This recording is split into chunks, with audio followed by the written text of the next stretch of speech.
নমস্কার বন্ধুরা। তাহলে আপনারা জানেন বাঙালির শ্রেষ্ঠ উৎসব দুর্গাপূজা, আর সেটা মূলত কলকাতার দিকে শুরু হয়ে যায় কিন্তু মহালয়ার থেকে।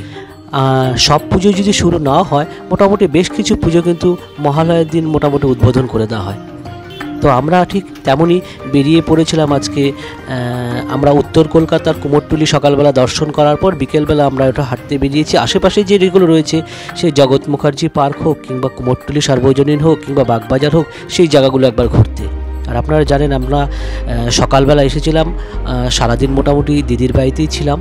তো তারপরেই আমরা দিদিকে নিয়ে বিকেলবেলা আমরা বেরিয়ে পড়েছি সেই সমস্ত মণ্ডপগুলো দেখতে। আপনারা দেখতেই পাচ্ছেন যে সেই প্রথম যে প্যান্ডেলটা আপনাদের সামনে নিয়ে এলাম, দেখুন এখানে কাজ এখনও চলছে কিন্তু, যদিও এটা অস্বাভাবিক নয়, কারণ খুব বিশাল বড় মাপের পূজা ছাড়া সাধারণত মহালয়ার দিন কোনো দুর্গাপূজা শুরু হয়ে গেছে এটা খুব কমই হয়।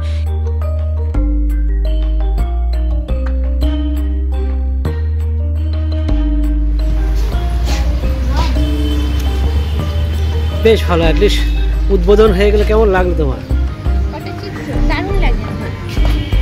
হ্যাঁ, বেশ উদ্বোধন করে দেওয়া গেল। কিন্তু ওদের যে কতটুকু পরিমাণ কাজকর্ম চলছে বা সেগুলো থিমগুলো কি বা আগামী দিনে মানুষ কি কি এসে দেখতে পাবে, সেগুলো আপনাদের সামনে একটু নিয়ে এসে আপনারা নিজেরাও একটা আইডিয়া পেয়ে যাবেন, আর মনে হবে কোথায় কোথায় আপনারা যাওয়া উচিত বা কোথায় যাওয়া উচিত নয়। এটা হচ্ছে আমাদের বিকেলের পর্ব, মনে রাখবেন, অর্থাৎ মহালয়ার বিকেলে। হ্যাঁ, কারণ সকালবেলা তো যতটুকু দেখার বা যা দেখার জন্য এসেছিলাম কুমোরটুলিতে সেটা তো হয়ে গেছিলো। এবার বিকেলবেলায় বেরিয়েছি, এখানে কিছু কিছু ঠাকুর উদ্বোধন হয়ে গেছে। যেমন এখন আমরা যাচ্ছি বাগবাজারে, তো আপনাদেরকে এরপরে আমি একদম সরাসরি বাগবাজার নিয়ে দেখাবো যে ঠিক সেখানে কীরকম পরিস্থিতি হয়েছে। চলুন তাহলে আমরা।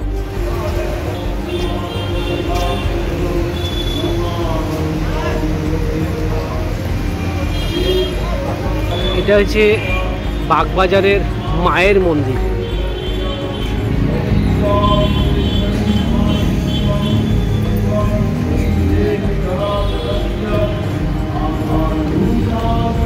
চলো ভেতরে আর কি হয়েছে দেখবে দিদি, 1 মিনিট।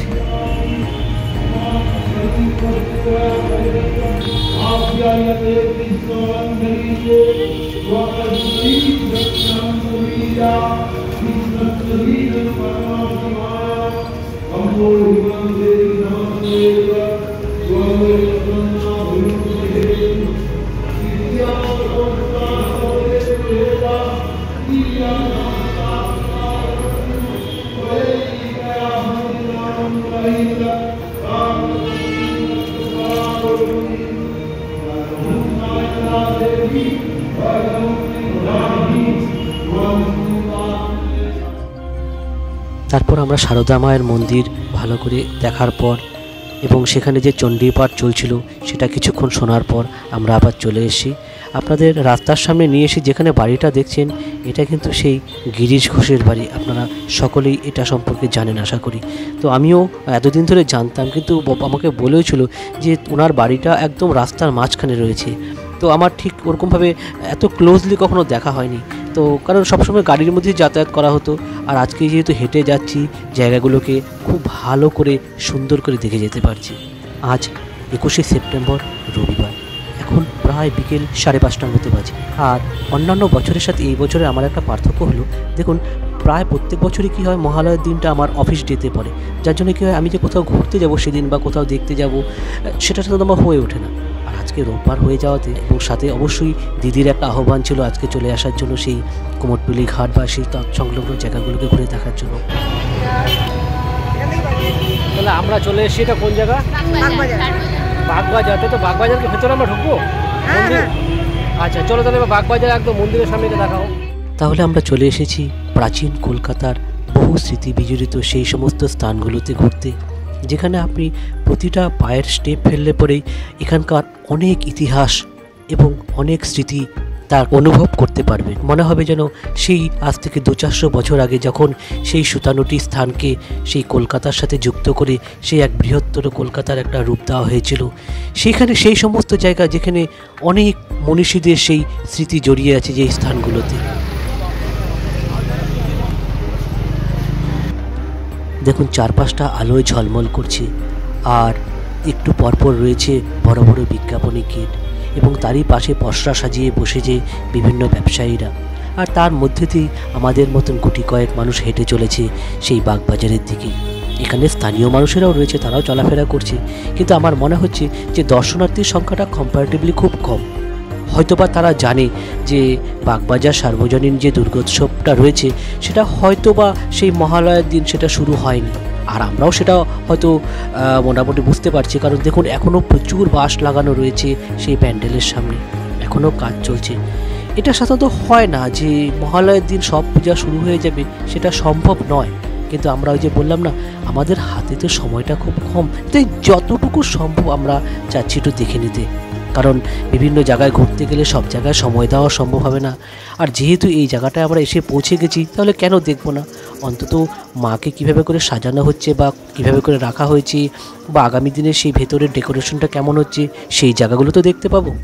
দেখুন, মায়ের এখনও বোঝা যাচ্ছে যে এই যে বিশাল আকার যে মায়ের মূর্তি এখানে রয়েছে, সেখানে 7 ফুট উচ্চতার কিন্তু মুটুক লাগানো হয়, কিন্তু সেটা এখনও পরানো হয়নি, ফলে সেই যে রূপ সেটা কিন্তু এখনও আসেনি।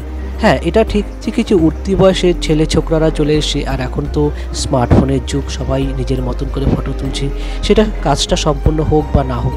যদিও আমরাও তার ব্যতিক্রম নই, কারণ আমাদের এখন জেনারেশন যে জেড বা ওয়াই যেটাই বলুন না কেন, তাদের কাজ হয়েছে জীবনের প্রতিটা মুহূর্তকে যেন ফ্রেমবন্দি করে রাখা।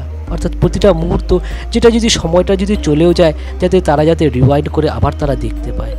এই যে দেখুন, ডেকোরেশন করার জন্য সমস্ত সাজসজ্জাগুলোকে নিচে রেখে দেওয়া হয়েছে, এগুলোই সাজানো হবে মায়ের অপরূপা রূপ ফুটিয়ে তোলার জন্য।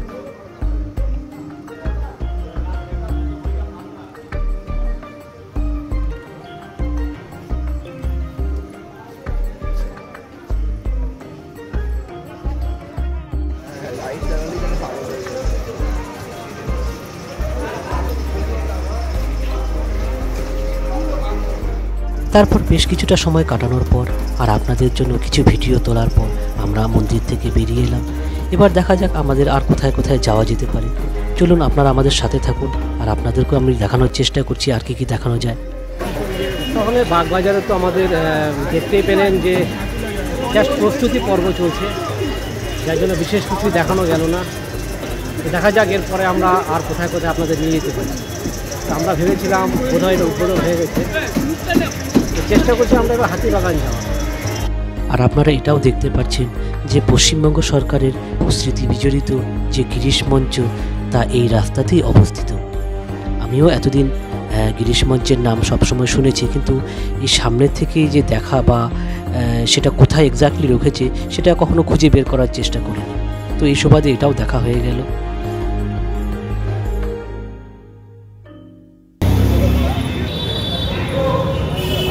পুজোর মধ্যে যে ঘোরার যে একটা প্রাক অভিজ্ঞতা, সেটা কিন্তু বেশ আমার ভালোই লাগছে। আশা করি আপনারাও আমার সাথে এই বিষয়টা বেশ উপভোগ করছেন। আর এভাবেই আমাদের সাথে থাকুন, আপনাদেরকে আমি কোথায় কোথায় ঘোরাতে পারি সেটা আমরা দেখছি।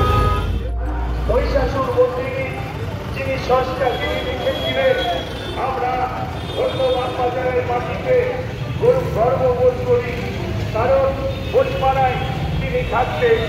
যেদিন জানলাম আপনাদের পৌর প্রতিনিধি হওয়ার পর, সেদিনকে প্রত্যেকটি সদস্য এগিয়ে এসেছিলেন এবং সেই দুর্লভ ছবি আমরা সংগ্রহ করেছিলাম।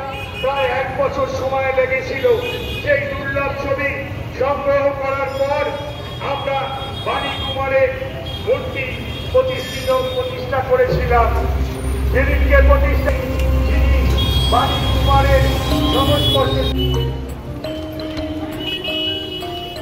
আমরা এবার চলে এসেছি শ্যামবাজার পাঁচমাথার মোড়, আর এই রাস্তা ধরে আমরা কিন্তু এবার রওনা দেব হাতিবাগান হয়ে। হাতিবাগান যে সর্বজনীন রয়েছে সেখানে। যারা নিয়মিত হাতিবাগান যান তারা অবশ্যই জানেন যে এই রাস্তাটায় ঠিক কী পরিমাণ ভিড় থাকে। কারণ হাতিবাগানের যে এই রাস্তাটা রয়েছে, এটা কেনাকাটার জন্য ভীষণই বিখ্যাত। আর এখানেই রয়েছে প্রায় শয়ে ফুটপাতের মধ্যে আপনার সাজগোজ থেকে আপনার সমস্ত রকমের জিনিসপত্র। আর তারপরে যদি আমরা পাশেই যেতে যেতে খুব সুদৃশ্য একটা ট্রামের দেখা পেয়ে যাই, সেটাও তখন আমরা স্মৃতিটাকে আর একবার মনে করিয়ে নিতে পারি।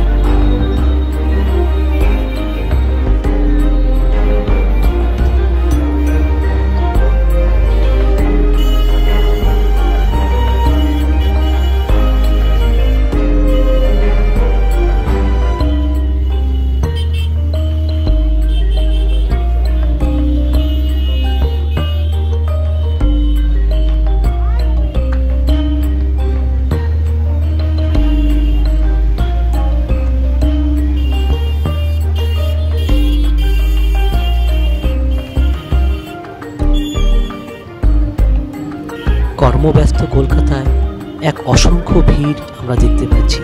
প্রায় সকলেই পুজোর কেনাকাটা করতে ব্যস্ত। আমার মনে হয় রাস্তায় আমি এত মানুষ দেখতে পাচ্ছি, যেন মনে হয়েছিল মানুষ কি তাহলে আর তাদের বাড়িতে নেই, তারা কি সবাই রাস্তায় নেমে এসছে। আপনারা একটু এগিয়ে গেলেই দেখতে পাবেন কী পরিমাণ ভিড়ের সম্মুখীন আমাদের হতে হয়।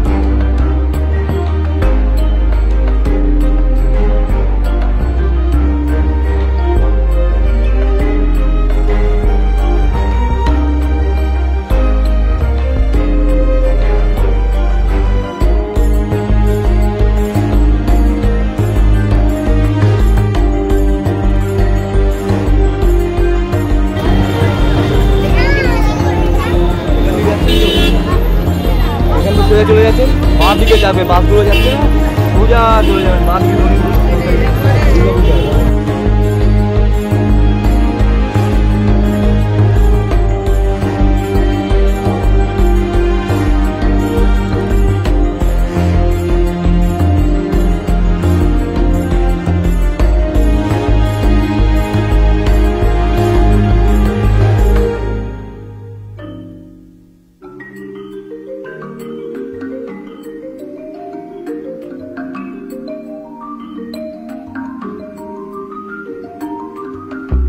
সত্যি এটা দেখে মনে হচ্ছে কোনো রাস্তা না কোনো উৎসব প্রাঙ্গণ। দেখুন ঠিক এতটাই ভিড় হয়েছে যেন রাস্তা বলে আলাদা করে আইডেন্টিফাই করা যাচ্ছে না। আর হবে না কেন, সকলেরই যে তারা, সকলেই তাদের হাতে, তাদের মধ্যে হয়তো তারা সে মালিকের কাছ থেকে হোক বা কোম্পানির কাছ থেকে কিছু পয়সা তারা পেয়েছে, সেখান থেকে তাদের প্রিয়জনদের জন্য সবচেয়ে ভালো প্রিয় জিনিসটা তারা বাছাই করে নিয়ে যেতে যাচ্ছে। বাড়ির ছোটদেরকে খুশি করার জন্য, বৃদ্ধ বৃদ্ধাদেরকে তাদেরকে কিছু উপহার তুলে দেওয়ার জন্য সকলেরই যে তারা, কারণ তাদের হাতে তো এই সময়টাতেই তো তাদের কিছু বছরে উপহার তুলে দিতে হয়, কারণ এই সময়টা একবার চলে গেলে আবার যে তাদের 365 দিন অপেক্ষা করতে হবে। আমরা রাস্তা দিয়ে যেতে যেতে তার দুপাশে প্রতিটা মণ্ডপে একবার করে ঢু মারছি, দেখে নিতে চাচ্ছি সেখানকার কীরকম প্রস্তুতি চলছে, তারা কতটুকু প্রস্তুতি তাদের মধ্যে এগোতে পেরেছে, বা আজকে মহালয়ার দিন হিসাবে তাদের কাজকর্ম বা তাদের সেখানে মানে মায়ের মূর্তি চলে এসেছে কিনা সব কিছুই দেখতে বেরিয়ে পড়েছিলাম। তো এরকম দেখতে দেখতে মানুষের মধ্যে সেই কর্মব্যস্ততারই মনে হচ্ছে যেন তারা সেই ব্যাপারটা লক্ষ্য করা যাচ্ছিল। কিছু কিছু জায়গায় গেট লাগিয়ে রাখা হয়েছিল, অর্থাৎ কোনো বাইরের কোনো দর্শনার্থীকে সেখানে প্রবেশ করতে দেওয়া হচ্ছিল না। কিন্তু আমরা চেষ্টা করছিলাম সেই যে এটাকে বলা র ফুটেজ, অর্থাৎ আমরা যখন দুর্গাপূজার সময় দেখতে যাব তখন তো বেশ সাজিয়ে গুছিয়ে সুন্দর করে তারা আমাদের কাছে উপস্থাপন করবে, কিন্তু তার পেছনে যে তাদের পরিশ্রম, তাদের যে কীভাবে করে তাদের সেগুলোকে উপস্থিত করেছিল বা তাদের কী প্রস্তুতি নিয়েছিল সেগুলো আপনাদের সামনে তুলে ধরছি।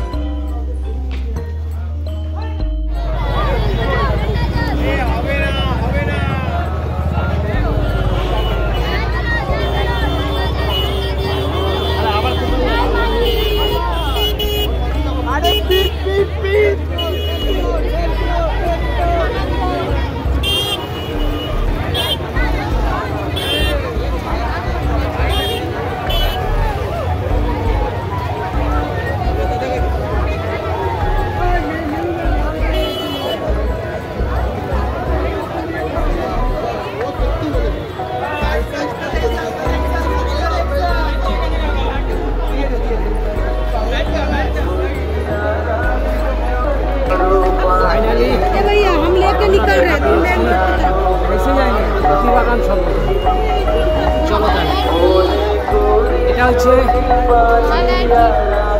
বুঝতেই পারছি অবস্থা বিধ্বস্ত।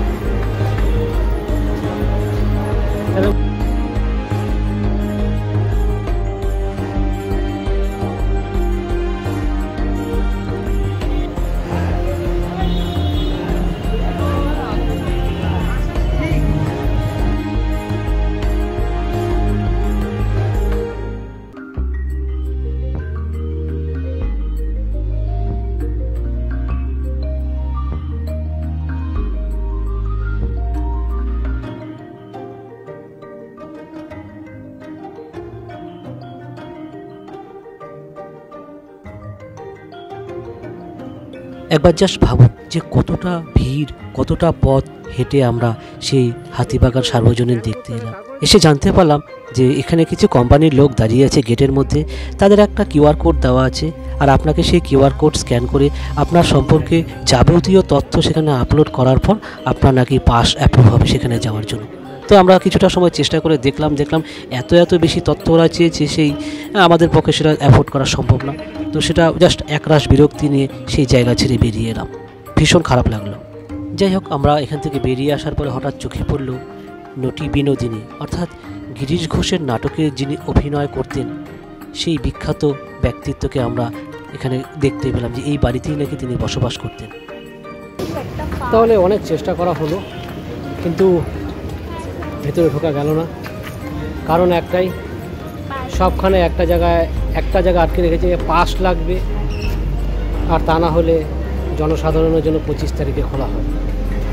কী করা যাবে? হয়তো আমি বললে পরে আমাকে দিত, কিন্তু আমরা সবাই এসে আমি একা যাবো, বাদবাকিরা কেউ যাবে না, এটা তো ভালো লাগবে না। তাই যত ইউটিউবার হিসাবে দেখ না কেন পাস, আমি সেই সিঙ্গেল পাস নেব না। তো তাদের বলে দিয়ে চলে এসে এবার এর পরবর্তী পূজার কোথায় আছে সেটা পরবর্তীকালে আপনাদের দেখা দেবে। তারপর সেই সকাল 6:30টার সময় প্রায় বাড়ির থেকে বেরিয়েছিলাম মহালয়ার দিন। সারাদিন কাটানোর পর এখন প্রায় রাত্রি 8:30টার মতো বাজে, আর আমরা বাড়িতে ফিরছি। অনেক ঘটনাবহুল, অনেক স্মৃতি বিজড়িত এবং অনেক কি বলবো আর কি আনন্দঘন মুহূর্ত কাটানোর পর এক আনন্দ, উচ্ছ্বাস এবং অনেক অভিজ্ঞতা নিয়ে আমরা এখন বাড়ি ফিরছি। তো দেখা হবে পরবর্তী ভিডিওতে। ধন্যবাদ। আর হ্যাঁ, ভিডিওটা ভালো লাগলে কিন্তু আপনারা লাইক, কমেন্ট, শেয়ার দিতে ভুলবেন না। আর আপনারা আমাদের সাথে থাকুন, দুর্গাপূজার আরও অনেক ভিডিও নিয়ে আপনাদের জন্য নিয়ে আসছি।